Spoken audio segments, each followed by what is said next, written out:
The city at night has its own perfume, a cocktail of gasoline, wet asphalt, and broken promises. I used to walk these streets wearing a badge, thinking I was some kind of hero. Now, I walk them with hands in my pockets, hoping no one remembers my name. At home, I keep a museum of failure, a cracked badge, an old revolver, and a coffee mug that says Best Cop 2008. The letters are fading, like the glory that came with him. That's when the news broke. Kravets escaped. The same Kravets I put behind bars years ago. The butcher, the lunatic who used blood like ink and corpses like his notebook. They said he slipped out during a prison transfer. I knew better. He didn't escape. He came back. And I was the reason. The first murder looked random, a drunk in an alley, throat cut. The second had a pattern, a businessman stabbed in his own car, pockets untouched. By the third, I knew it wasn't murder, it was theater. At the crime scene, under the buzzing fluorescent lights, detectives found a glove. My glove. At least it looked like mine. Worn leather, same brand, even the stitching in the same place. And inside, a fingerprint. My fingerprint. Either I had started moonlighting as a serial killer in my sleep, or someone wanted me to take the fall. My old partner came by, medals gleaming on his chest, belly stretching his shirt. He looked at me the way a butcher looks at spoiled meat. The evidence points to you. And the evidence points to donuts when it comes to you, I snapped. He didn't laugh. He never did. The invitation came with a bang. My wife, gone. A note on the kitchen table, written in blocked letters. Come alone, or she dies. The warehouse stood on the edge of the city, a graveyard for steel, dust, and forgotten men. The air inside was thick, heavy, every step echoing like a drumbeat of doom. And there he was, Kravets. His eyes glowed in the dark like an animal. My wife sat tied to a chair, gagged, terrified. We clashed, fists against knives, rusted pipes clanging, my breath sharp, metallic with blood. His laugh, high, broken, manic. And then the knife. It cut into my side like fire. I shoved her toward the exit, screamed, "Run!" One last swing of a metal pipe. It hit his skull. He went down. So did I. They say comas are silence. They lie. It was screaming. Endless corridors. Laughter in the dark. I saw Kravets in my dreams, alive, hunting me again and again. My wife's face appeared, but every time I reached her, she disappeared into smoke. 2 weeks later, I woke up. Hospital lights, beeping machines, the smell of disinfectant. She sat by my bed, pale, exhausted, alive. Tears in her eyes. I whispered, voice cracking like broken glass, "Tell me he's dead." She said nothing. Hospitals are where heroes go to rot. White walls, buzzing lights, the smell of bleach mixed with despair. The doctor smiled, a thin, professional smile that never reached his eyes. "You're lucky to be alive." I wanted to laugh. Lucky? With a knife scar across my ribs and a psycho still out there? I buried luck years ago. When they discharged me, the city felt louder than before. Cars honking, neon signs blinking like dying stars. Home was no safer. My wife tried to smile. She made soup, fluffed pillows, tucked me in. But her eyes trembled every time the floor creaked. We both knew he wasn't finished. The mailbox rattled in the morning wind. Inside, a plain envelope. No stamp, no address, just my name. I tore it open. A photo slid out. Me, in the hospital. Tubes, machines, pale skin. And next to me, a stranger's hand holding flowers. On the back of the photo, one word written in red ink. Missed you. I stared at it until the paper shook in my hand. Either Kravets was alive, or the city had bred a new monster. The precinct smelled of old coffee and stale sweat. Nothing had changed, except me.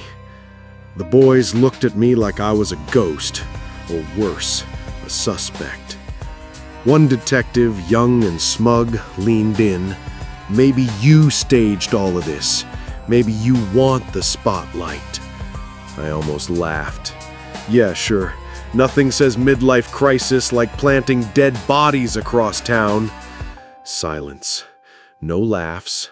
No trust. Just suspicion. And I realized I was alone. That night, the dog barked. A sharp, desperate bark. I grabbed a flashlight, crept down the cellar steps. The air was damp, heavy with mold. On the wall, written in chalk, fresh, white, almost glowing in the beam of light, I'm here. Just footprints in the dirt. No man, but I could swear I heard breathing. I pulled out the old case file. Yellowed papers, blood-stained photos, interrogation notes, and then a name. One we had overlooked. The Owl. Kravets' sidekick. Small fry, we thought. Harmless. But maybe he was the one who kept the fire burning. My wife came home late. Said she had overtime. I hugged her, and then I smelled it. Cigarette smoke. Not hers, not mine. The same brand Kravets smoked. Cheap, acrid, bitter. The fear hit me like ice water. He wasn't just watching. He was close, inside. At 3 a.m., the phone rang. I answered. "Miss me?" said the voice. "You're dead, and you were in a coma. We both know how to come back." Then silence, the kind that crawls under your skin. I planted rumors, claimed I had proof against him, waited in an abandoned dock. All I found was a recorder. I pressed play. His voice poured out, smooth and mocking. "I'm ahead of you, always will be, and your wife, she's already closer to me than to you." The waves crashed against the dock outside, and I knew the game wasn't ending, it was tightening. She disappeared the next night. The house was empty, silent. On the table, a small box. Inside, her bracelet and a city map marked with a red X. The old theater. The theater smelled of dust, mold, and old blood. He stood on stage, clapping slowly, mockingly. My wife tied to a chair beside him. His smile cut deeper than any knife. Curtain call, one last performance. I raised my gun. He raised his knife.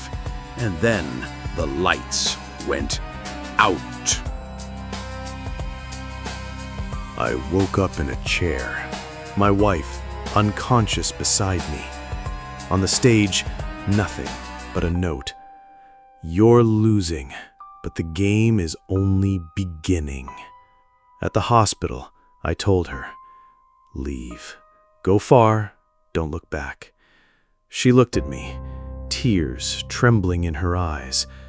And you? I smirked, a dead man's smile. I'll do what I do best, hunt monsters. I opened a detective agency, more like a coffin with wallpaper. 4 walls, peeling paint, a kettle that spat steam instead of coffee. On the door, a crooked sign. Detective agency. I'll find anyone, except the meaning of life. Whispers led me to him, the owl. No longer small fry, a drug lord now. Black SUV, armed guards, a new suit, but the same dead eyes. Eyes that never blinked. Eyes that belonged in the dark. I cornered him in a bar bathroom, the smell of piss and beer mixed with his cologne. I shoved a knife against his throat. Where's Kravets? He grinned, teeth yellow, blood on his gums. Maybe I've been playing you all along. Wrong answer. 2 cracked ribs later, he sang a new tune. He wheezed, coughed blood. Kravets is alive, but he's not a man anymore. He's a myth, a shadow. People whisper his name like a curse. I let him live. Fear would do the rest. Back home, a package waited. Inside, a bullet. On it, engraved words. For you, soon. I laughed. Laughed until my throat burned. Bring it, bastard. Bring it. I planted rumors again. Said I had proof. Waited in a warehouse, gun ready. This time, I was the trap. Footsteps echoed. The air thickened. And then, him. Kravets. Alive. Real. His knife glinting under a broken lamp. He smiled. Miss me? Every damn night.